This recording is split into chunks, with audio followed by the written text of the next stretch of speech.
3 years after a nation watched in horror as a passenger ferry sank off South Korea, the first glimpse of the Sewol appeared above water as recovery crews lifted it from the seabed. Engineers worked overnight to lift the 140-meter vessel several feet out of the water Thursday morning. Great care has been taken to ensure it did not break apart. More than 300 people, mostly teens on a school trip, died when the ferry sank.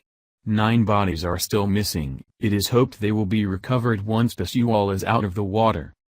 Speaking Thursday, Lee Chol-jo, head of the Sewol Salvaging Committee, said that 450 people were working on the vessel, including 50 divers. They are attempting to stabilize and secure the ship so it can be lifted 13 meters, 42 feet, out of the water, after which it will be attached to a barge and towed to land. Lee said the Sewol is expected to be returned to Shin Port in nearby Mokpo City around April 4, weather conditions depending. On Wednesday, family members of the Sewol victims were nervous, many having witnessed previous efforts to recover the vessel fail. "I came here today thinking I may be able to see the ship where the soul of my son is buried," said Lim Young-jae, whose son died in the disaster. Lim said he wanted the vessel to be recovered so the truth can finally be revealed. Park Hyun-soo, whose daughter was one of 172 survivors, said he would only believe the ship had been recovered when he sees it with his own eyes.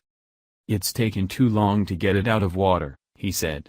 "I'm worried that a lot of evidence has already been destroyed or lost, and we won't be able to discover the truth." The passenger ferry sank off the southwest Korean coast on April 16, 2014. As the country watched live broadcasts, more than 300 passengers, most of them high school students on a field trip to the holiday island of Jeju, drowned. A later investigation found evidence of negligence by the Coast Guard, and in the actions of the crew and captain on the day.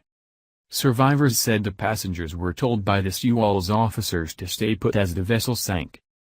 And video emerged of Captain Lee Jun-sok, dressed only in his underwear, leaping into the arms of the Korean Coast Guard as hundreds remained trapped on the vessel. He was later convicted of murder.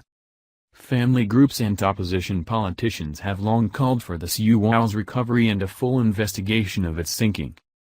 The incident was a black mark on the presidency of Park Geun-hye, who appeared to be absent during the unfolding disaster, not addressing the nation until 7 hours after the ferry began taking on water.